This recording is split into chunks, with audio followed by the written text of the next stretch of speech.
several feet back from a punch he delivers from only 1 inch away. And his sidekicks have so much power that, in the words of one recipient, they feel like being hit by a car.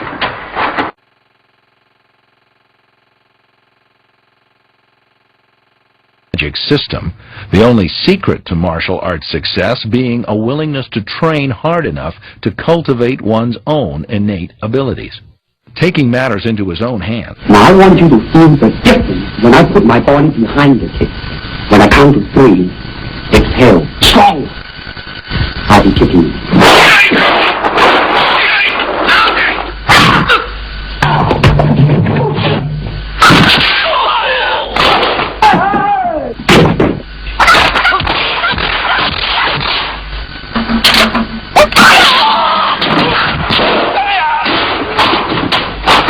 What is this thing you do?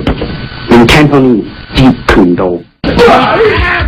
Using his home video camera, Lee recorded the staging of fight scenes to help him further develop his film craft.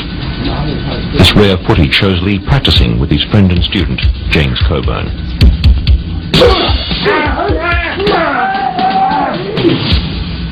We trained a lot. I had a large patio outside when I was living on Tower Road, and a big old Spanish place. It was kind of a patio. We trained out there. He brought a big bag, a tackle bag, and so we had it hanging up out there, using it for side kicks. Saying, okay, now this is what you do it. You know, bang, and he kicked this bag.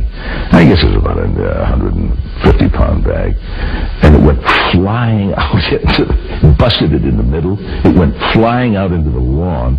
It was filled with rags, and we were picking up rags from months around there, little bits and pieces of rags. It was all over the lawn, and that was really an astounding. And it shocked him as much as it. He said, "Oh, I'm sorry." Lee also collaborated with another student, Academy Award-winning scriptwriter Sterling Silverfant, on the script for the second episode of Longstreet. This program remains Lee's single most relevant cinematic work on his martial art, Jeet Kune Do. From your thought to your fist, how much time was lost? Not much. In terms of film,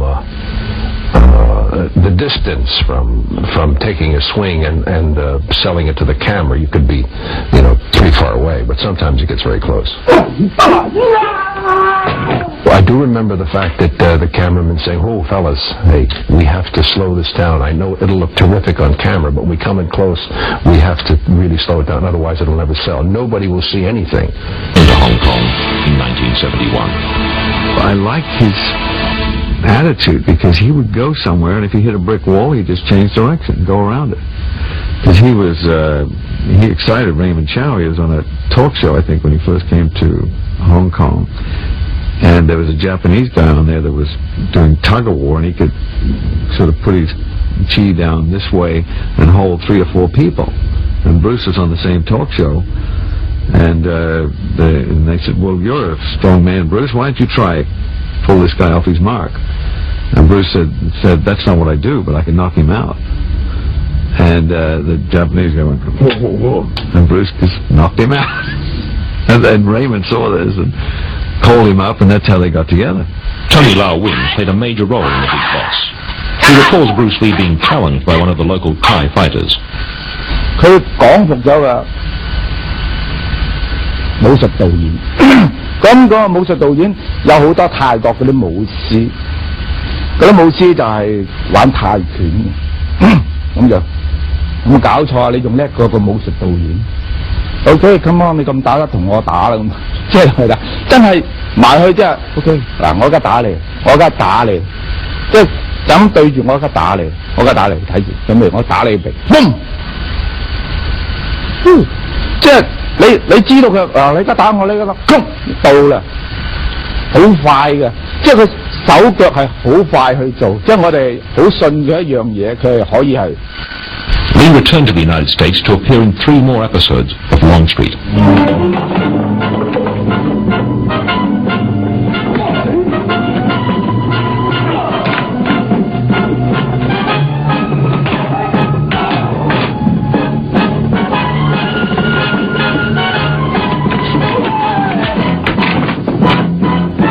Film to be shot in Europe. It was Lee's film in every respect, as he wrote, produced, directed, and starred. Well, I first met Raymond Chow. I knew him, and he asked me if I wanted to be in a movie with Bruce Lee, and I had never heard of him. But I told him, well, why not? I haven't done that before. So he said, all right, we'll have a car pick you up at 8 o'clock the next morning. And when we got to the studios, we shot the first shot within about 10 minutes. So it was fast and furious. The most impressive thing I think I saw was when two things. One, he fell down on his one finger and started doing push-ups from a standing start. And he did love to show off. I mean, he was good and he knew it. And the other thing was when he kicked out the light from a standing start. Kicked out a light bulb about 7 feet up in the air.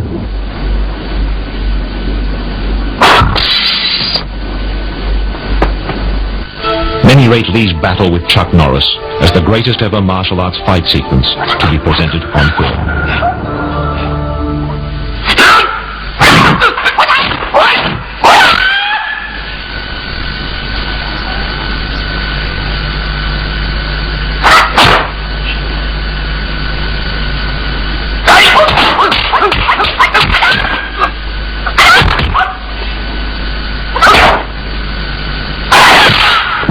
Before long, word is out concerning Lee's art, and he begins to attract the attention of America's top martial artists, as well as many prestigious Southern California actors and athletes. Steve McQueen, James Coburn, and Kareem Abdul-Jabbar among them. Bruce was an iconoclast and a rebel in that he thought that the traditional martial arts were way too bound by tradition. People who were not really that effective at martial arts really were not promoting martial arts, but their own nationalistic brand of martial arts and their view of the world, more so than a realistic martial art fighting system. And he wanted to get to the pure essence of the art. Lee's Los Angeles school, located in the heart of Chinatown, and without any advertising, pulls in not newcomers to the martial arts, but seasoned black belts, all of whom now look upon Lee's art as revolutionary, and upon his talent as otherworldly. In the Sport Week of the Washington Star, printed in Washington, D.C. on August 16, 1970, quote, 3 of Bruce Lee's pupils, Joe Louis, Chuck Norris, and Mike Stone, have between them won every major karate tournament in the United States. Joe Louis was Grand National Champion 3 successive years.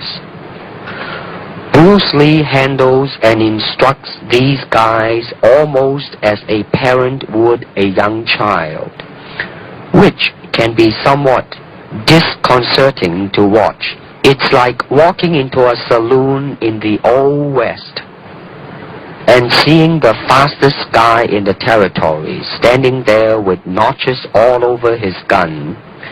Then in walks a pleasant little fellow who says, "How many times do I have to tell you?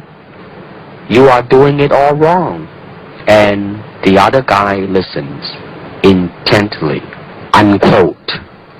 With the top actors and martial artists in America now coming to his home for private instruction, Lee is the toast of the martial arts world. However, by the end of 1969, Lee is growing concerned that his students are looking to his art as containing a secret way, special techniques that alone are responsible for success and ability in combat.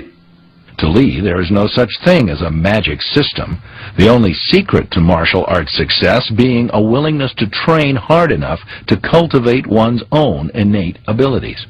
Taking matters into his own hands, Lee now does something that's unheard of in martial arts circles.